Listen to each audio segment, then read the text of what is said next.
Hello students, मैं Vijay Bansal, math lecturer, government senior secondary school Chandpura, Jakhal block से, district Fatehabad, Haryana education department से। आज हम क्लास 9th के अंदर जो हमारा थर्ड चैप्टर है निर्देशांक ज्यामिति, उसके बारे में पढ़ेंगे। उसके सबसे पहले हम कुछ बेसिक कंसेप्टों के बारे में बात करेंगे, फिर हम उनकी जो एक्सरसाइज है उनको सॉल्व करेंगे। निर्देशांक ज्यामिति क्या चीज़ है? हमने अभी तक जो हम पढ़ चुके हैं संख्या रेखाओं के बारे में हमने पढ़ा है। जब हम एक संख्या रेखा पर, एक संख्या रेखा है हमारे पास 1 2 3, ठीक है। एक संख्या रेखा पर हम एक बिंदु का स्थान निर्धारित करना चाहते हैं, बड़ी आसानी से कर देते हैं। आपको मान लीजिए इस पर -3/2 दिखाना है, ठीक है। मीन्स लगभग आपका वह क्या -1.5 हो गया। आप इसको यहाँ पर स्थान निर्धारित कर देते हैं, ये इसका -3/2। आपको 2 दिखाना है, आप संख्या रेखा पर ये 2 दिखा देते हैं, ठीक है। लेकिन ये हमारे पास क्या था, अगर आपके पास 1 है, ठीक है, तब हम इसकी बड़ी ही आसानी से कर देते हैं और इसकी हमने व्याख्या भी कर चुके हैं हम ऑलरेडी। लेकिन जब हमें एक बिंदु की स्थिति बताने के लिए एक से अधिक रेखाओं की आवश्यकता हो, ठीक है, एक से अधिक जो चीज़ें जानकारियाँ हमें दी गई हों, तब हम उसको किस प्रकार से दिखाएंगे, उस चीज़ के बारे में हम यहाँ पर इसके अंदर चर्चा करेंगे। जैसे हम छोटी सी एक बात लेते हैं, एग्जांपल लेते हैं। मान लीजिए एक पेपर शीट है आपके पास, ठीक है। आपके पास कोई ये बिंदु है, ये उस पेपर शीट पर लगा हुआ। आपको इस पेपर बिंदु की स्थिति बतानी है कि बिंदु कहाँ है, ठीक है। आप क्या करते हैं, किसी भी एक चारों कोण जो शीर्ष कॉर्नर बिंदु हैं उनके ऊपर किसी पर हमने मान लीजिए यहाँ पर कर लिया, ठीक है। इस बिंदु को ले हमने किसी भी की स्थिति बताने के लिए, जैसे हम किसी से उसका घर पूछते हैं कि आपका घर कहाँ है, ठीक है, तो वो हमें बताता है कि मंदिर के पास है, गुरुद्वारे के पास है, ठीक है, या रेलवे स्टेशन के पास है। मतलब वो हमें अपना घर बताने के लिए एक बिंदु को निर्धारित करता है, ठीक है, जिसके निर्देश के आधार पर हम चलते हैं। हमारा पहला टारगेट हो जाता है उस बिंदु पर पहुंचना, उस मंदिर के पास पहुंचना, उस गुरुद्वारे के पास पहुंचना, उस रेलवे स्टेशन के पास पहुंचना। फिर वहाँ से हम उसकी स्थिति के बारे में जान पाते हैं। हमने माना, इसको चेक किया, ये हमारे पास 5 सेंटीमीटर की दूरी पर था और ये हमारा 9 सेंटीमीटर की दूरी थी, ठीक है। डेट मीन्स ये 9 सेंटीमीटर हो गया और ये 5 सेंटीमीटर हो गया। तो इस बिंदु की स्थिति क्या होगी, 5 और 9 की दूरी पर है, या यूं कहें कि 9 और 5 की दूरी पर है। मीन्स हमने जो इसको बता सकते हैं 5 और 9, ठीक है, कि या पहले 5 चलें फिर 9 जाएं, या पहले आप 9 जाएं फिर आप 5 जाएं, ठीक है।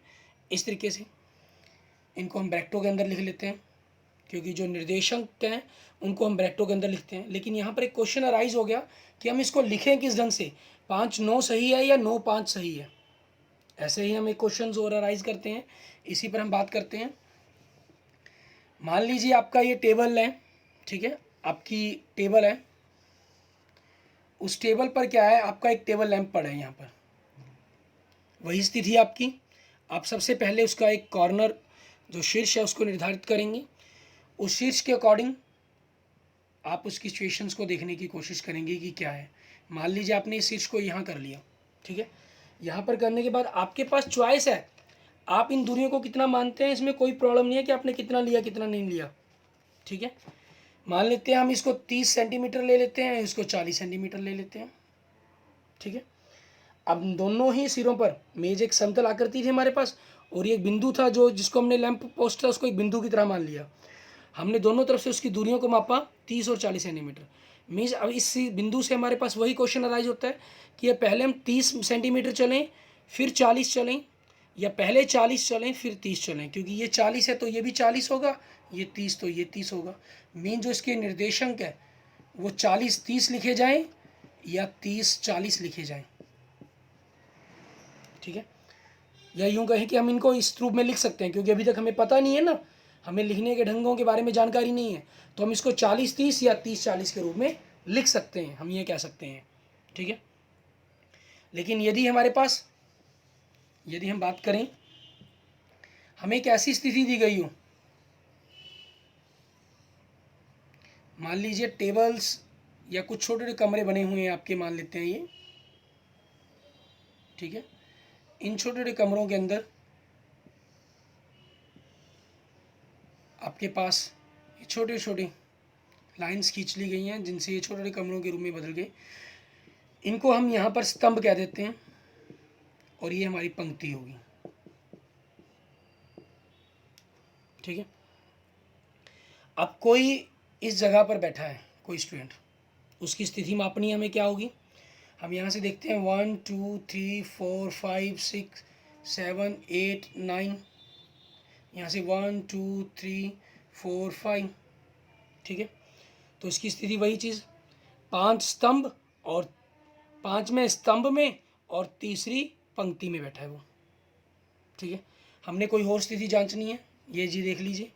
तो इसमें क्या है, वो तीसरे स्तंभ में और चौथी पंक्ति में बैठा है, ठीक है। कहने के लिए हमारे पास क्या है, हम किस ढंग से इसको कहेंगे, हम जो नीचे की तरफ से है, जो हम क्षैतिज रेखा लेते हैं, ठीक है, इसके बारे में हम पहले क्या देते हैं, और जो हमारी ऊर्ध्वाधर रेखा होती है पंक्ति के रूप में जिसको हम रिप्रेजेंट कर रहे हैं उसको हम बाद में लिखते हैं। तो उस रूप में जो इसके निर्देशक बन जाएंगे, जो इसकी इक्वेशन को निर्देशित कर रहे हैं, ये 5 स्तंभ और 3 पंक्ति है तो 5 3 हो जाएंगे इसके निर्देशांक। ये 3 स्तंभ और 4 पंक्ति है तो इसके निर्देशांक क्या बन जाएंगे, 3 4 हो जाएंगे। 5 3 और 3 5 में फ़र्क होगा। 3 5 का मतलब क्या होगा, तीसरे स्तंभ की 5वीं पंक्ति में, मीन्स यहाँ पहुँच गए आप, ये चीज़, ये आपके पास 3 5, ठीक है। इसलिए 5 3 और 3 5 में बड़ा फ़र्क रहता है। हम जो पहला बिंदु है उसको हम स्तंभ, जो क्षैतिज रेखा होगी, ठीक है, उसके बिंदु के रूप में लेंगे, और जो दूसरा बिंदु है उसको हम पंक्ति वाले बिंदु के रूप में लिखेंगे, प्रदर्शित कर देंगे, ठीक है, जिससे हम उसको बड़ी ही आसानी से उसकी जो स्टेशन है उस पर काम कर पाएंगे। इसके अंदर हम किसी भी स्थिति के अंदर रखी हुई वस्तु के बारे में चर्चा कर सकते हैं, ठीक है। इसी चर्चा ने आगे धीरे धीरे कंसेप्टों को बढ़ाते हुए हमारी जो मैथमेटिक्स की एक मेन ब्रांच, ठीक है, जिसको हम निर्देशांक ज्यामिति कहते हैं, जिसको हम निर्देशांक ज्यामिति कहते हैं, उसकी उत्पत्ति की, हम यहाँ कहें कि उसका जन्म किया दिया। इसके जन्म के बारे में ज़्यादा डिटेल तो आप हायर क्लासेस के अंदर स्टडी करेंगे, थोड़ा सा आप 9th में, और थोड़ी सी बातें आप 10th क्लास में पढ़ेंगे, और 11th 12th के बारे में इसके अंदर डिटेल के अंदर स्टडी करेंगे इस चीज़ों के ऊपर, निर्देशन ज्योमेट्री, कोऑर्डिनेट ज्योमेट्री के ऊपर, ठीक है। इसकी जो प्रारंभ है, हम यहाँ कहीं जो स्टार्टिंग है, हमारे फ्रांसीसी दार्शनिक और गणितज्ञ कहें रेने डेकार्ते, ठीक है, रेने डेकार्ते का नाम लिया जाता है इसके अंदर, ठीक है, जिन्होंने इसके ऊपर काम किया। और इस निर्देशांक ज्योमेट्री पर यह कहें कि उन्होंने सबसे पहले काम करके इसके हमें एक मैथमेटिक्स के अंदर एक नई ब्रांच दी, और उन्हीं के सम्मान के अंदर रेने डेकार्ते, जो फ्रांसीसी मैथमेटिशियन थे और दार्शनिक भी थे, फिलोसफर भी थे, उन्हीं के सम्मान में इस जो निर्देशांक ज्यामिति है, ठीक है, इसको कार्तीय पद्धति भी कहा जाता है। क्या कहते हैं हम इसको, कार्तीय पद्धति।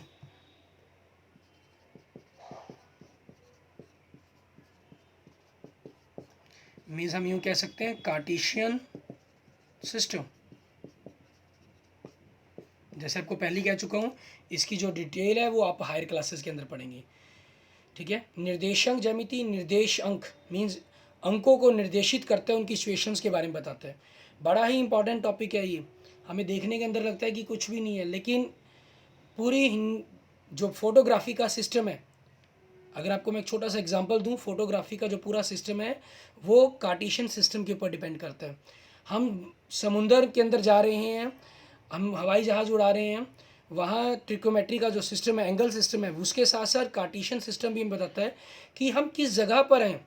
आपने कई बार देखा होगा कि जब हवाई जहाज़ के अंदर आपको प्लेन की स्क्रीन दिखाई जाती है तो उस पर मतलब कि एक छोटी छोटी पृथ्वी का एक रूप सा दिखाया गया होता है, उस पर छोटे छोटे सर्कल्स बनाए गए होते हैं। मीन्स वो आपके उस छोटी छोटी निबियों को प्रदर्शित करते हैं, उन छोटे छोटे खानों के रूप में, बॉक्स के रूप में हो गए, पॉइंट्स हो गए आपकी, जिसके आधार पर उस पूरी सिस्टम को दिखाता है कि हम किस स्टेशंस पर हैं, किस बिंदु पर हैं, और हमें किस बिंदु तक पहुंचना है। हम इस बिंदु से पर यहाँ पर पहुंचना चाहते हैं तो उसके लिए एक पूरा पाथ निर्धारित होता है, ठीक है। हवाई पट्टी बोलते हैं जिसे हम। ऐसे नहीं है कि सिर्फ जहाज़ यहाँ से उठा है और यहाँ पर सीधा चला गया, नहीं, उसके लिए पूरी की पूरी एक हवाई पट्टी बनती है कि किस प्रकार से हम एक जगह से दूसरी जगह पर उस बिंदु पर पहुँचेंगे। उसके लिए पूरे एंगल सिस्टम के बारे में बात की जाती है, पूरे कार्टेशियन, किस बिंदु से अब किस बिंदु पर जाएगा जहाज़, फिर पूरा का पूरा पाथ निर्धारित किया जाता है। मैथमेटिक्स की किसी भी ब्रांच का जन्म ऐसे ही नहीं होता, बड़े ही इंपॉर्टेंट सिस्टम है, ठीक है, जहाँ उनकी पूरी रिक्वायरमेंट होती है, उसके बाद एक नए सिस्टम का जन्म होता है। इसके अंदर हम देखते हैं आगे, जैसे देखें एक्सरसाइज के अंदर पहला क्वेश्चन देखें, प्रश्नावली 3.1 के अंदर, एक अन्य व्यक्ति का आप अध्ययन मेज पर रखे टेबल पर लैंप की स्थिति किस प्रकार बताएंगे, उसके बारे में बताना है हमें। ये हमने क्वेश्चंस कर लिया। दूसरा क्वेश्चन, एक नगर में दो मुख्य सड़कें हैं जो नगर के केंद्र पर मिलती हैं और दो सड़कें उत्तर दक्षिण की दिशा की ओर और पश्चिम पूर्व दिशा में हैं। नगर की अन्य सभी सड़कें इन मुख्य सड़कों के समानांतर परस्पर 200 मीटर की दूरी पर हैं। प्रत्येक दिशा में लगभग 5 सड़कें हैं। 1 सेंटीमीटर को अगर हम 200 मीटर के पैमाना ले लें तो अपनी नोटबुक के ऊपर इसका एक मॉडल बनाना है कि वो किस तरह का मॉडल हमारा बनेगा। शहर का जो मॉडल है वो किस तरह का होगा, हमें उस चीज़ के बारे में बताना है। हम देखें डायरेक्शंस के बारे में बात कर रहे हैं। सबसे पहले तो ये हम डायरेक्शन सिस्टम बना लेते हैं। यहाँ पर हमारा नॉर्थ, साउथ, ईस्ट, वेस्ट, ठीक है, मीन्स हमारी जो ये दिशाएं होगी, हम यूँ कहें उत्तर दिशा, दक्षिण दिशा, पूर्व दिशा और पश्चिम दिशा, ठीक है। अब इनके ऊपर इन्होंने आगे क्या कहा कि जो 2 सड़कें हैं, ठीक है, इन पर 5 सड़कें बनाई गई हैं। अब हमें ये 5 सड़कों को बनाना है। 5 सड़कों को बनाने के लिए हम क्या करेंगे, हम किसी भी रूप में लिख सकते हैं। हमने पहली सड़क, दूसरी सड़क मान लेते हैं Z1 और Z2, ठीक है। फिर आपके पास तीसरी सड़क, चौथी सड़क और पांचवी सड़क Z3, Z4, Z5, ठीक है। फिर हम दूसरी तरफ जिसे दिखाते हैं, क्योंकि दूसरी तरफ भी इन्होंने कहा है Z1, Z2। आप सड़क ऊपर ले लें, नीचे ले लें, कम ले लें, ज़्यादा ले लें, इसमें कोई प्रॉब्लम नहीं है, ठीक है। मान लीजिए हम यहाँ पर Z2 ले लेते हैं, ये Z3 हो जाएगी। फिर हमारी नीचे ले लेते हैं Z4 और Z5। अब हमारे पास ये हमारा निर्देशित करने वाला बिंदु था, ठीक है, जिसके आधार पर हम चल रहे हैं। मान लीजिए आपको 4-3 पर पहुंचना है, ठीक है, 4-3 पर पहुंचना है। मीन चौथी सड़क के जो क्षैतिज में चौथी सड़क है हमारे पास ये होगी, ठीक है। चौथी सड़क के तीसरे बिंदु पर, तीसरी वाला बिंदु ये हो गया हमारे पास, ठीक है। चौथी सड़क का क्षैतिज पहले लेंगे, फिर ऊर्ध्वाधर तीसरी सड़क, उस बिंदु पर पहुंचना था हमें। अगर हमें 3-4 पर पहुंचना होता तो तीसरी सड़क ये होगी हमारी, ठीक है, और इसके चौथे बिंदु पर तो ये हो गया हमारे पास 3-4 का बिंदु, ठीक है। यहाँ आप किसी भी तरीके से पर्टिकुलर सिस्टम पर पहुँच सकते हैं। अमेरिका के अंदर वाशिंगटन, न्यूयॉर्क, उनमें आपको मेनली जो सड़क का सिस्टम है, जो मॉडल्स हैं, शहरों के जो मॉडल्स हैं, वो इसी तरह के बनाए हुए हैं। वहाँ आप किसी भी एक पर्टिकुलर गली, वो सारे सिस्टम है, चौक, सारे सिस्टम आप एक पर्टिकुलर नंबर के साथ उसी जगह पर एग्जैक्ट पहुँच जाएंगे, ठीक है। उसमें जो आगे पीछे होने के जो चांसेस हम कहें कि वो 0% हो जाते हैं। अब ये तो हमारे पास था एक जनरल, हमने नॉर्थ ईस्ट डायरेक्शन के साथ लेकर चले हम। लेकिन अब इन्हीं नॉर्थ ईस्ट डायरेक्शंस को अगर हम 2 रूपों के अंदर तौर पर ले लें, मीन्स जो कार्तीय पद्धति है वो क्या है, वो इन्हीं चीज़ों के ऊपर बनी हुई पद्धति है हमारी, ठीक है, जिसके अंदर उन्होंने इन 2 रेखाओं को लिया। जो हमारी क्षैतिज रेखा है इसको x अक्ष का नाम दिया गया, जो हमारी ऊर्ध्वाधर रेखा है इसको y अक्ष का नाम दिया गया। इस तरफ धनात्मक संख्याएं ली गई, इसमें ऋणात्मक संख्याएं ली गई, अंक लिए गए, ऊपर धनात्मक और नीचे ऋणात्मक लिए गए। जहाँ ये बिंदु जो हमारा मेन बिंदु हुआ जिस पर हमने पूरे काम को करना है, इसको मूल बिंदु माना गया, और जो इसके निर्देशांक है वो 0-0 माने गए। x अक्ष का भी 0 और y का भी 0, मतलब क्षैतिज रेखा हम जानते हैं जो हम निर्देशांक लेंगे वो x और y के रूप में लेंगे, क्योंकि पहला बिंदु आपका x का क्षैतिज रेखा का लेंगे, फिर हम ऊर्ध्वाधर रेखा का लेंगे जो कार्तीय पद्धति कहती है। एक्स के जो मान है उसको भुज कहा जाता है, मीन्स एब्सिशा, और जो वाई का मान है उसको कोटि कहा जाता है, मीन्स ऑर्डिनेट। इस तरफ हम प्लस के मान लेते हैं 1 2, इस तरफ माइनस के -1 -2, ऊपर प्लस के लेंगे 1 2, नीचे माइनस के लेंगे -1 -2। ये हमने 2 ही लिखे हैं। जैसी आपको रिक्वायरमेंट होगी, जैसा आपको जरूरत हो, आप उस हिसाब से किसी तरफ कम या किसी तरफ ज़्यादा भी लिख सकते हैं। अपनी रिक्वायरमेंट के अकॉर्डिंग आप सारा काम कर सकते हैं। इसके अंदर हमारे पास, इसको हम प्रथम चतुर्थ, ये 4 जो पूरा तल है वो 4 भागों में बट गया, ठीक है। जो कार्तीय तल है हमारा वो 4 भागों में बट गया, मीन्स आपका जो तल है वो 4 भागों में विभाजित होता है, या यूँ कह सकते हैं जो दोनों अक्ष हैं, अक्ष मिलकर पूरे इस तल को 4 भागों में विभाजित करते हैं। जिन 4 भागों में विभाजित करने के कारण हम इनको चतुर्थांश कहते हैं। ये हमारा प्रथम चतुर्थांश, ये द्वितीय चतुर्थांश, ये तृतीय चतुर्थांश, और ये चतुर्थ चतुर्थांश, मीन्स फोर्थ चतुर्थांश हो गया हमारा, ठीक है। ख्याल रखना हमेशा हमें, कार्तीय पद्धति क्या कहती है कि लिखते हुए पहले मान हम एक्स अक्ष निर्देशांक को लिखते हैं, फिर हम वाई निर्देशांक को लिखते हैं, और दोनों को हम कोष्ठक के अंदर बंद कर देते हैं, खुली कोष्ठक में इनको बंद करते हैं। अब इन्हीं के बारे में, इनके किस प्रकार से क्वेश्चंस बनेंगे, ठीक है, उनके ऊपर हम चर्चा करेंगे। हम एक्सरसाइज के क्वेश्चंस को अगर हम देखें कि क्या कहा गया उसके अंदर, एक्सरसाइज 3.2, इसके अंदर कुछ क्वेश्चन सत्य असत्य के बारे में बात कर रहे हैं, ठीक है। प्रश्नों के उत्तर देने हैं हमें। पहला क्वेश्चन देखिए आप, निम्न में से प्रत्येक प्रश्न का उत्तर दीजिए। कार्तीय तल में किसी बिंदु की स्थिति निर्धारित करने वाली क्षैतिज और ऊर्ध्वाधर रेखाओं के नाम। क्षैतिज रेखा, इसका क्या नाम है एक्स अक्ष, और ऊर्ध्वाधर रेखा, इसका क्या नाम है वाई अक्ष, ठीक है। इसका दूसरा भाग देखते हैं पहले क्वेश्चन का। इन 2 रेखाओं से बने तल के प्रत्येक भाग का क्या नाम है, मीन्स प्रत्येक भाग को हम क्या कहते हैं, ठीक है, उसके बारे में बताएं। ये 4 भाग बने, इनको हमने क्या नाम दिया था, चतुर्थांश का, ठीक। क्या नाम दिया गया इनको, चतुर्थांश, ठीक। ये हमारे पास हो गए। नेक्स्ट, उस बिंदु का नाम बताएं जो जहां 2 रेखाएं प्रतिच्छेद होती हैं। ये दोनों अक्ष आपके जहां प्रतिच्छेद होते हैं, इस बिंदु का नाम बताना है। इस बिंदु का नाम क्या है हमारे पास, मूल बिंदु। इस बिंदु को हम क्या कहते हैं, मूल बिंदु। इसके बाद हम नेक्स्ट बात करते हैं क्वेश्चन नंबर 2 के अंदर। आकृति को देखना है, बी के निर्देशांक बताने हैं। बिंदु बी आप देख रहे हैं, एक्स में ये -5 के ऊपर है और वाई की तरफ से ये 2 पर है, ठीक है। तो बी बिंदु के निर्देशांक क्या बन जाएंगे आपके, -5 और 2, ठीक। इनमें हम इनको थोड़ा सा साफ कर देते हैं। अब हमारे पास क्या बन गए, -5 और 2, ये आ जाएंगे हमारे पास पहले के।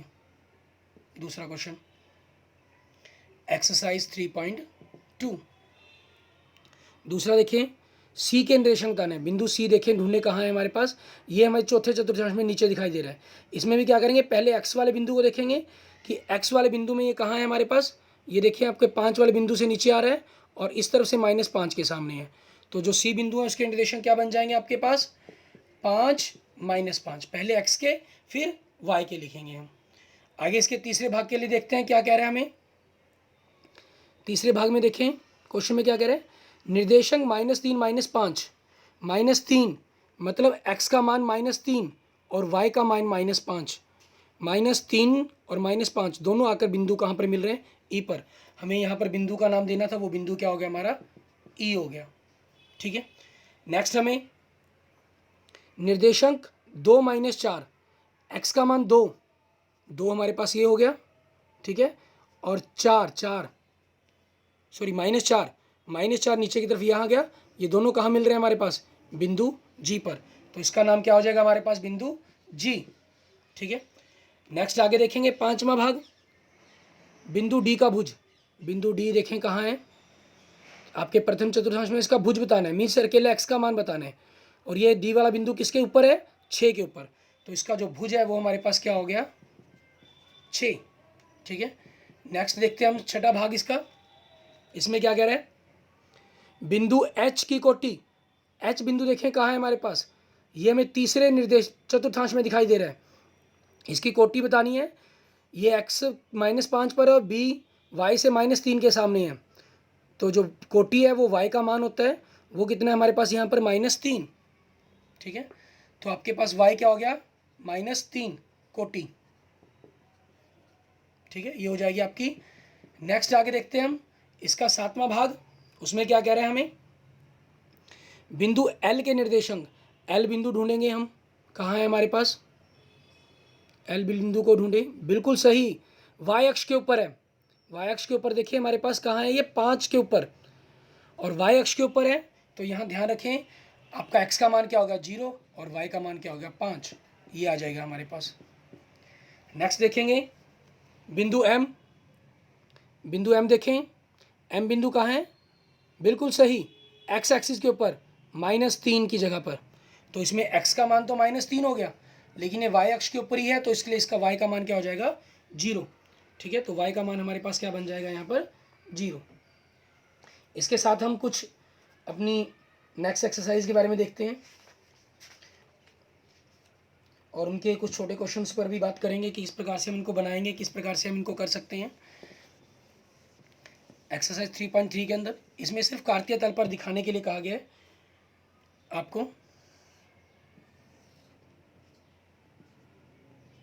अब कार्तीय तल में इन बिंदुओं को दिखाएंगे। हम इन बिंदुओं को बना लेते हैं यहाँ पर 1 2 3 4 5 6, इस तरफ -1 -2 -3 -4 -5 -6, ऊपर 1 2 3 4 5 6, नीचे -1 -2 -3 -4 -5 -6। बराबर को जरूरी नहीं है, जैसी रिक्वायरमेंट हो उस हिसाब से आप कम ज़्यादा भी कर सकते हैं। कहना पहला क्वेश्चन, किस चतुर्थांश में या किस अक्ष पर बिंदु स्थित है, कार्तीय तल में इनका स्थान में निर्धारित करना है। सबसे पहला -2 4, x -2 और y 4, तो इन दोनों बिंदुओं को मिलाते हुए हमारे पास ग्राफ कॉपी पर जब आप करके देखेंगे आपके पास बिल्कुल सिंपल बन जाएंगे, कोई बिना किसी प्रॉब्लम के। दूसरा उसके बाद 3 -1, x 3 और y -1 नीचे की तरफ आ जाएगा आपके पास, ये बन जाएंगे हमारे पास। अगला बिंदु आप देखिए बुक के अंदर क्या है, -1 0, x -1 और y 0 0 है, तो ऊपर नीचे कहीं हम इसको दिखाएंगे नहीं। मान लीजिए ये a बिंदु हो गया, ये b नाम दे दिया, इसको हमने c नाम दे देते हैं। नेक्स्ट है हमारे पास चौथा बिंदु, देखिए क्या दिया गया है, बिल्कुल सही 1 2, x हमारे पास कितना है 1 और y 2, ये बिंदु हो गया आपके पास, x 1 के ऊपर और 2 के सामने, बिंदु D आपके पास। पांचवा बिंदु क्या दिया गया, -3 -5, x -3 और y -5, इस तरफ से लाइन चलेगी, इसलिए हम इसको नीचे की तरफ ले आए, ये बिंदु E हो गया हमारे पास -3 -5, ठीक है। ये हमारे पास एक्सरसाइज 3.3 का पहला क्वेश्चन आपका। ऐसे ही दूसरा क्वेश्चन दिया गया, अक्षों पर दूरी का उपयुक्त एकक लेकर नीचे दिए गए सारणी में बिंदुओं को तल पर आलेखित कीजिए। मीन्स इसको ग्राफ कॉपी पर बनाने की कोशिश करें, ठीक है। हम इसके लिए ग्राफ कॉपी पेपर पर बनाते हैं, देखते हैं इसको ग्राफ पर ट्राई करके। इसके 30.3 के हम दूसरे क्वेश्चन में देखते हैं, हमें ये मान दिए गए -2 8, मीन्स x का मान -2, हमने ग्राफ पर थोड़ा सा इसको कर लेते हैं, थोड़ा सा एडजस्ट करके हम पास जाते हैं, देखते हैं कि इसमें क्या चीज़ दिखाई दे रही है। आपके पास x -2 है, ठीक है। x -2 का अर्थ क्या हुआ, आपके पास जो बिंदु है और y का मान 8 दिया गया है, ठीक है। x -2 और y 8, तो उस चीज़ के अकॉर्डिंग हमारे पास क्या हो जाएगा, x -2, तो -2 वाली लाइन ग्राफ कॉपी के बंद क्या होते हैं, आपके पास छोटी छोटी डिब्बियों के अंतर दिए गए होते हैं। यहाँ से हमारे पास और समझना थोड़ा सा आसान हो जाता है, गलती जो चांस है वो कम हो जाते हैं। -2 8, इधर से 8 के सामने हमारे पास हमारा ये बिंदु बन गया -2 8। उसके बाद अगला बिंदु आपको जो दिया गया किताब में आप देख सकते हैं, -1 पर 7, -1 सामने 7 के ऊपर आपके पास ये बिंदु हो गया, -1 और 7, ठीक है। तीसरा बिंदु आपको दिया गया 0 पर -1.25, मीन्स 1 और 2 के बाद छोटी डिब्बियाँ जो वो 0.1 को रिप्रेजेंट करती है, तो हम तीसरी छोटी डिब्बी के बीच में निशान लगा देंगे, ठीक है। आपके पास आ जाएगा 0 पर 1.25। तीसरा दिया गया 1 3, x का मान 1 तो y का 3, 1 के सामने इधर से 3 के सामने 1 3, ये हो जाएगा। आगे 3 पर दिया गया है -1, 3 पर -1 तो नीचे की तरफ आ जाएगा हमारे पास, ये हो जाएगा, ठीक है। और इसका मान क्या हो गया 3 -1, x का मान 3 और y का मान -1।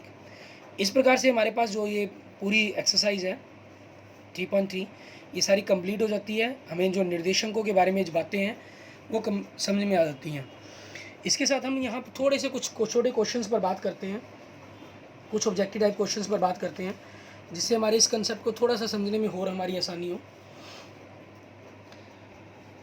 आपसे कई बार पूछा जाता है वे बिंदु जिनके भुज उनकी कोटि के बराबर हों, मतलब एक्स और वाई का मान बराबर, तो वो कौन से चतुर्थांश में होंगे।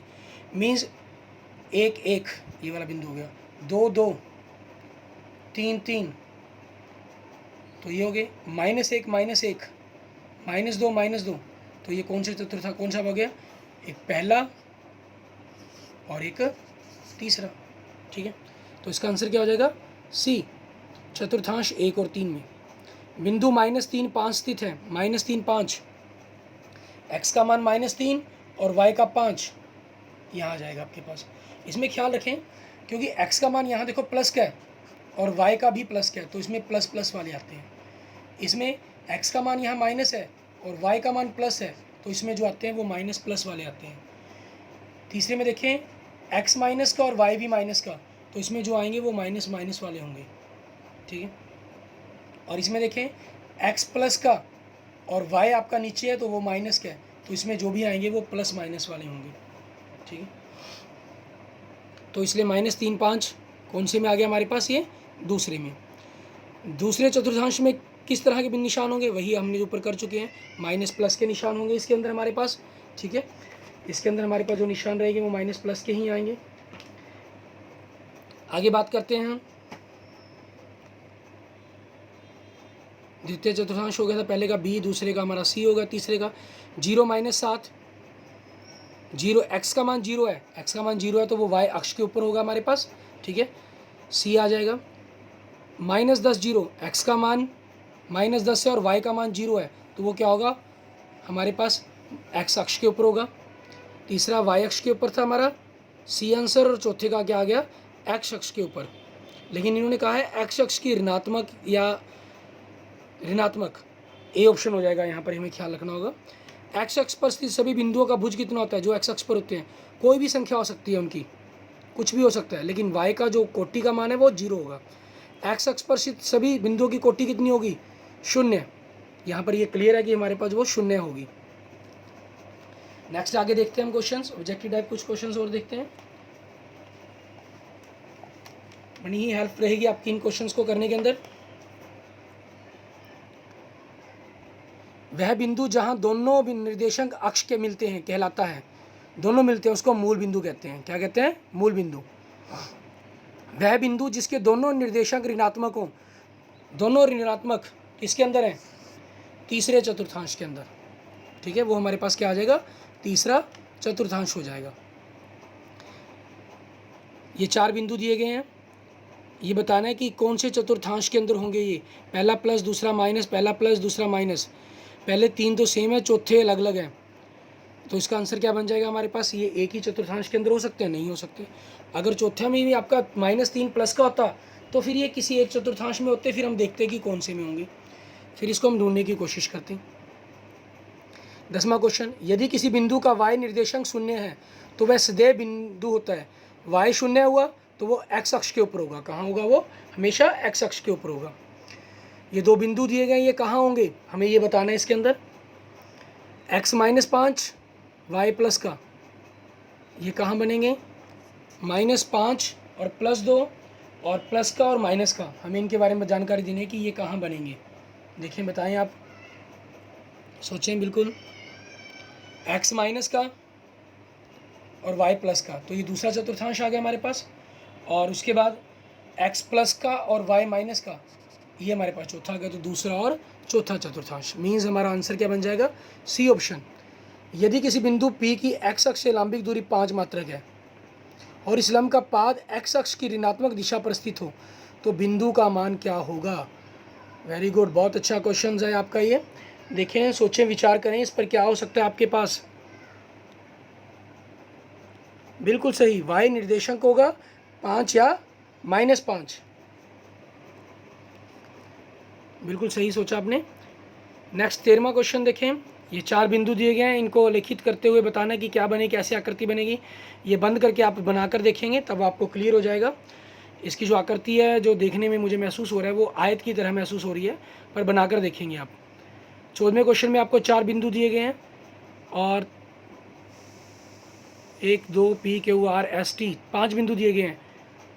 चौथे चतुर्थांश के बिंदु बताने हैं कि क्या होंगे, हमें ये बताना है। चौथे चतुर्थांश के बिंदु इनमें से कौन कौन से हैं। चौथे में क्या होता है, पहला प्लस का और दूसरा माइनस का। ऐसा किसमें है, क्यू में है और आर में है, तो बी ऑप्शन हो जाएगा इसमें। 15वां, 2 बिंदुओं पी और क्यू के निर्देशांक दिए गए हमें और पी का भुज माइनस क्यू का भुज। पी का भुज क्या है, -2, क्यू का भुज क्या है, -3।